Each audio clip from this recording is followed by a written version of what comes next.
What's up, you guys? Sean Ross Sapp, Fightful.com, here with a name you know, Johnny Gargano. But that's not it. Who else do No, we have here? we have the fifth member of the Way, Padme, doing her first exclusive Fightful interview, I guess. Always getting the She's very scoops. excited. This is the scoop. This I am daddy sitting today, so this is what we're working with. are we ever gonna see like a crossover, like maybe a mixed tag between you two, Dakota and her dog? Her dog did a bit of a run in as well. Yeah, well, I think we're ultimately building. I think long-term storytelling is Frankie Monet's dog. Yeah, it's true. This is the big money match for Takeover next WrestleMania weekend. It's Frankie Monet's dog versus Padme. So Padme was a little upset, honestly. If you really want the scoop, that she was really upset that another dog was getting TV time on NXT. You see, she's livid right now. See, I think it might be better suited for War Games then.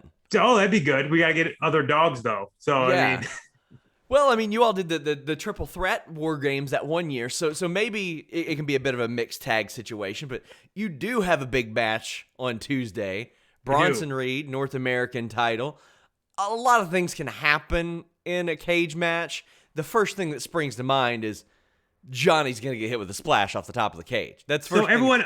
That's the first thing I saw as soon as the cage match was announced was Rikishi and Val Venus. Yes. Obviously. I hope that doesn't happen because that would suck. He's a big boy, and I cannot imagine. I felt that splash. I felt that splash with my wife on his back off the top of a ladder. Yes. So I think I'm not good at science and things like that, but I think the added height of the cage and his added weight equals not good for me. So that's my equation for the day. And you've had a few cage matches over the past few years. I know you had one with Aleister Black a couple years back, but is this like only the second one since you joined WWE? I believe it is. It's really only I think maybe third cage match ever in my career. Really? And it's interesting because like cage matches weren't really like on the top of my list of like, okay, I definitely want to be in a cage match one day. Yeah. Ladder match was the number one thing I always wanted to be in WWE. And then I was in one of my first ladder matches, and I realized his ladder matches hurt and they feel horrible. They don't look as cool as they do. Everything just is bad. But yes, this is my second cage match in my WWE career. Like you said, the first one was with Aleister. And I mean, like, as you mentioned, it doesn't seem like there's a nice way to land on a ladder. There's always a corner or an edge or something like that.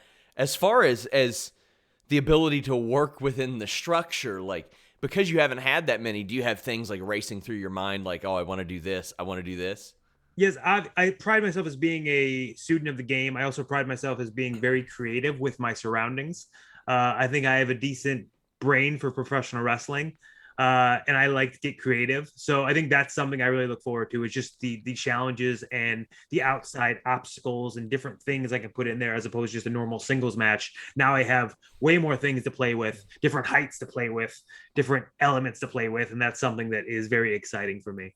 You also announced last week that In Your House is returning again to NXT.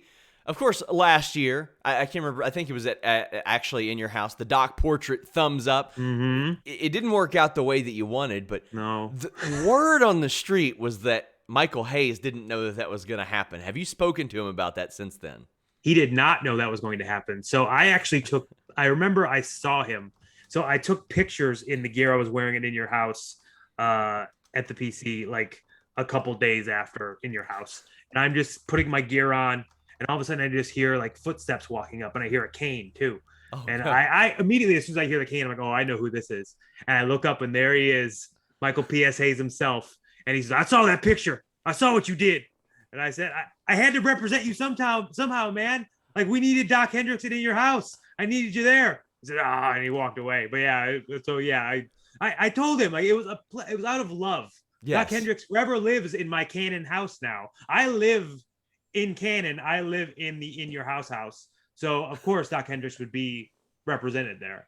I mean, I grew up watching Todd Pettengill and Dok Hendrix on Action Zone on like Sundays, so I didn't know him as Michael P.S. Hayes at first. Me too. I'm the same way. I knew it was Dok Hendrix, but you all have Todd Pettengill coming back for this. Have you ever interacted with Todd Pettengill before? I have. I actually did something. I did a watch along with him. Oh, okay. So he was on one of the watch alongs, and me and Matt Camp were losing our minds because it's Todd Pettengill. So yes, I have interacted with him a little bit. I'm super excited for what he does for Inner House. I think like having Todd there is the final, like, I'm gonna do chef's kiss on like the throwback vibe, and I'm really trying to pull out all the stops for this one. I want to get Milton Bradley Karate Fighters tournament going. I love Karate Fighters. Right? I know someone's got to buy them on eBay. I don't know if someone in the office buy them on eBay. I want to bring that back. I want to do this big. So again, I tried to give away a house last year, but in my research, the house they gave away is now a Taco Bell. It's in Orlando. It's a Taco Bell now.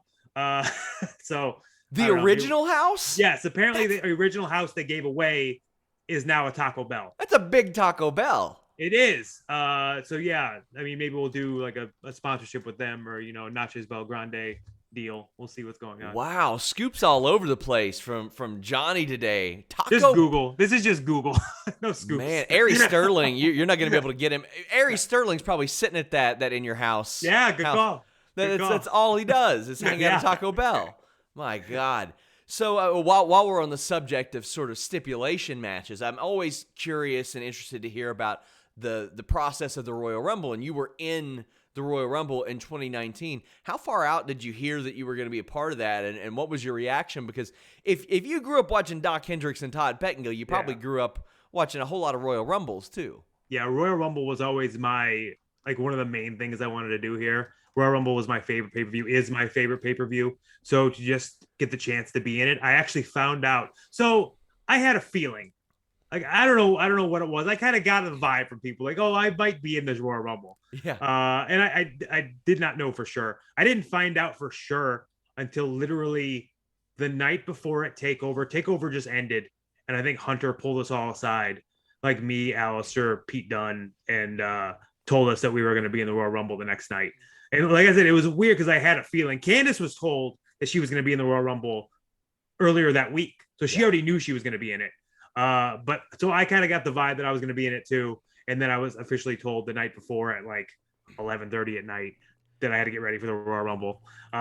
So I had to I told my mom, because she was in town for TakeOver, like, hey, maybe you should stay and go to the Royal Rumble too, because I'm in the Royal Rumble. So like, it was cool because Candace's parents and my mom got to go to the Royal Rumble the next day and see us in the Royal Rumble. And just, I don't know, it was a cool thing. And it's just, like I said, it's my favorite pay-per-view of all time. So to get the chance to be in it is just amazing, man. Got an elimination there as well. So I mean, I did. Jinder, right? I did. I got rid of Jinder. And I mean, so when you're talking with him about that, is he like I know that in the past, Pat Patterson, rest his soul, would set a lot of those up, but I know it's changed in recent years. When you're going over that with him, are you like, I mean, he's a big jacked he's a big boy. Dude. How are you kind of figuring that out? You're kind of just like, luckily enough, like I've been with NXT in the company long enough where I have a decent reputation. So it's not just like a random guy in a Royal Rumble. Like, they know it's like kind of a cool deal. So everyone was like just on the same page to kind of make the best of the situation and make a cool moment happen. And like, it's just, like you said, like, he is a big dude, but I think I've been in this company long enough where I know like everyone's kind of a big dude compared to me. In a way, shape or form, they are. But I mean, I love the fact that we've kind of gotten beyond that now. Yeah. And size really doesn't matter as much anymore. Like, you got a guy like Daniel Bryan who kind of kicked that door down for us. So I always look straight to UFC. I mean, a lot of the best athletes in the world are lighter, they're leaner, they're faster. And I think that's been a long way. You had won a Royal Rumble in Chikara, didn't you? Like 10 years ago. Cesaro was in it. Yes. So that was I'm trying to remember the exact name for it. It was like a special stipulation one where I won. I believe I won like it was kind of a Money in the Bank situation where I won a title match whenever I wanted. And I believe I used it as a chance for the Young Lions Cup on Frightmare, if my memory serves me correctly. Do you remember the person you last eliminated in that? No. Chase You're gonna Parker. tell me. Did Chase Parker? Yes. Oh wow! I'm gonna tell him next time I see him now. Chase I'm gonna Parker. say, I talk all the time with those guys how like people don't know, but we like me and Chuck Taylor, like we had quite the feud with 3.0 in Chikara. Like we wrestled those guys a bunch. So those are two guys like Ever Rise. Obviously, I'm talking about. Yeah. Ever Rise are two guys who I think the world of. I think they have so much potential, and I'm super excited now. They're like they are the definition of kind of, I know like I have a history of, the DIY mentality and doing it yourself, but those two guys are currently doing it themselves. That Ever Rise Live, that whole bit they're doing is just going to the next level for them. And I can't wait to hopefully get in the ring with them one day again on NXT. Speaking of going to the next level, the way definitely has. I mean, those vignettes and the videos, and it's been a lot of displaying your personalities, and you were like known as the preeminent babyface. So making a switch like that, how do you feel when that's the direction? Oh, I loved it. Now, honestly, like I could not wait for it. I had like, I felt like I was stagnant for a little bit. Like I think if you do anything for so long, you get bored after a while. And I just felt like there was another side of me I haven't had a chance to show yet. And I was kind of keeping it inside. Because people don't remember, like I was a heel on the indies for forever. Like that was the main thing I did. So to have this kind of underdog babyface role, that was kind of new for me. And I kind of love the challenge in people kind of see me as this consummate underdog babyface. I kind of wanted to be like, you know what? If you think that's all I am, you haven't seen anything yet. I'm going to turn that upside down, inside out, and create something completely new. I remember back when this was being talked about, I wrote up email documents and like this is what I'm going to dress as. This is the music's going to sound like. Here's what here's different stories we can do, things like that. And I like had a huge long email that I sent to Hunter and the writers and everyone like that, because I could not wait. I could not wait to have this different incarnation of me and show the world this side of me. And honestly, I'm having the time of my life doing it. So I know that NXT has the benefit of working in front of limited fans right now. So will that adjust the way that you all approach this whenever that expands a little bit more? Because I mean, a lot of it's been heavy backstage stuff, heavy vignettes. Of course, there's still in-ring promos and stuff. But is that something you're already thinking of, or is that a we'll see how it goes when it gets there thing? Because we don't know how anybody's going to react to anything in a large scale. We do at NXT Weekly because we see that. Yeah, it's very interesting. In my mind, this current era of professional wrestling, I believe the things that are going to really hold up are the backstage vignettes and the skits and things like that, because they're not reliant upon a crowd reaction. So I think like people can go back and they can watch these skits or they can watch these Christmas segments and things like that. They're like, oh, this still holds up. This is good stuff. So I do believe things might change a little bit, but it's funny because like in front of a very, very big crowd, in some way, shape, or form, I still haven't been a heel in NXT in front of a large audience. That hasn't happened yet.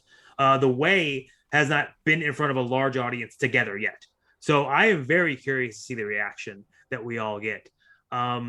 Because yes, we are very entertaining, especially together. And that was what we kind of set out to do, is just to be different. Because I looked at the landscape of just everything, man, like the show and the world and everything like that. And I just felt like, man, I think people need a smile on their face. And they need entertainment now more than ever. So I just wanted to try to be the person to give them that. Speaking of entertainment, when you watch the Bengals beat the Browns, do you do it on the TV that Indy bought you, or how does that work? I mean, I've never seen the Bengals beat the Browns, so I can't answer that question.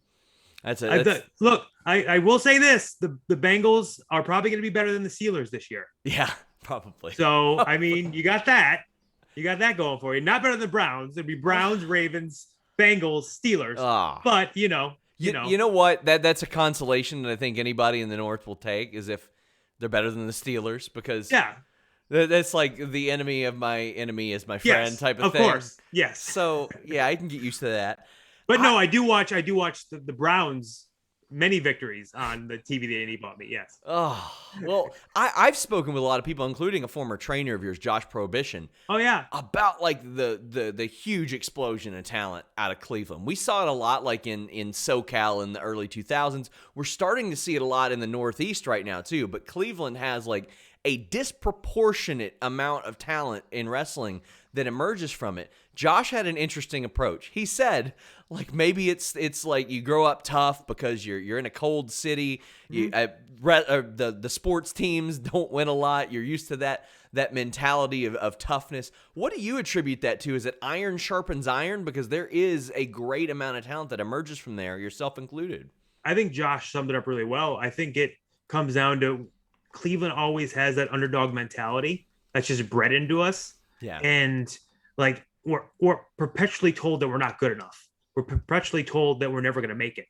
And you kind of have to find something inside of you to scratch and claw and dig and fight for what you want. And I think, especially in this business in professional wrestling, like that, you always have to do that, especially if you're not 6'5", if you're not 325 pounds, you always have to fight, scratch and claw for what you want.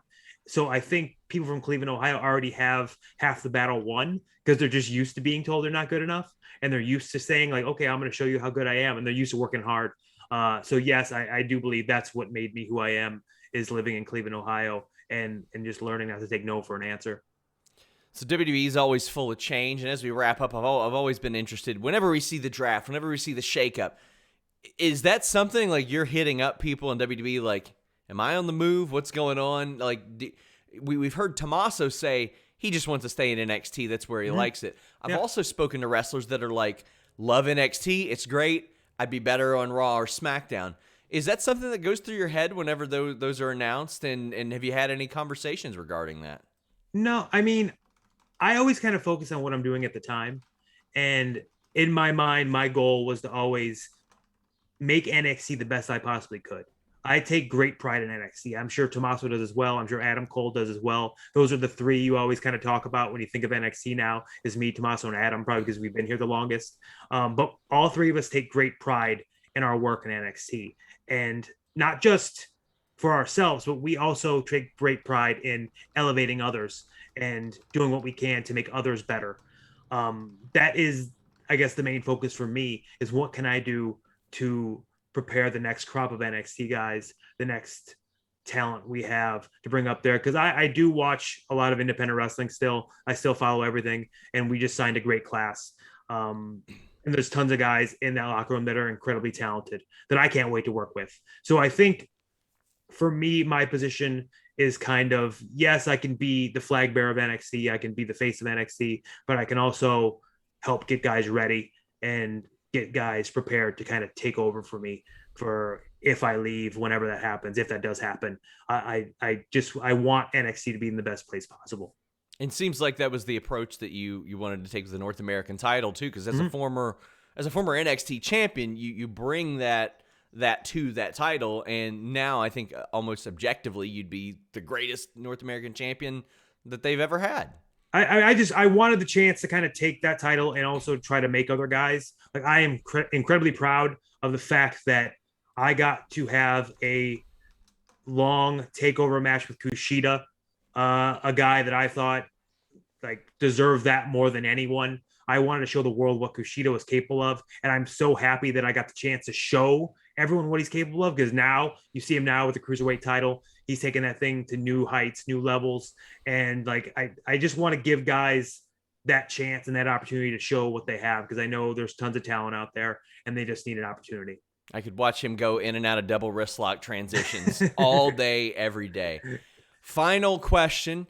I know you've been particular about wrestling website headlines in the past. No, boy. What do you want the headline? Am I going to be pregnant? Am I going to be pregnant on this one? Yes. When I was soliciting questions, the guy who wrote that said, the question is, does he forgive me? I do. And that, honestly, like, especially with social media, I'm sure you just caught me in a fit of just different things hit me all. Well, you know how things go. Well, but I mean, again, also to clarify that now on camera, like if people aren't aware of how pregnancy works, you have to leave for like a long time. Let me tell you, over the last year, I have discovered that many wrestling fans do not know how pregnancy works. They know how it works. works. I know, right? You got to leave. You can't just pop a baby out and like they're done. It takes like probably a long time, like at least a year to have the baby, recover from having the baby, even more than that. So I just basically said, I'm sure everyone figures this out by now, that I would rather Candice continue her career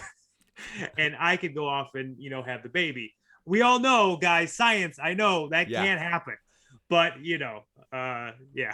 And that will only be accelerated if Bronson Reed hits a splash off the top of a cage on Johnny. Then science won't even help him. NXT, Tuesday night, USA Network. Johnny, thank you so much for taking the time. Thanks, Sean. I feel like we could talk all day. So. I do too. We're going to have to again sometime.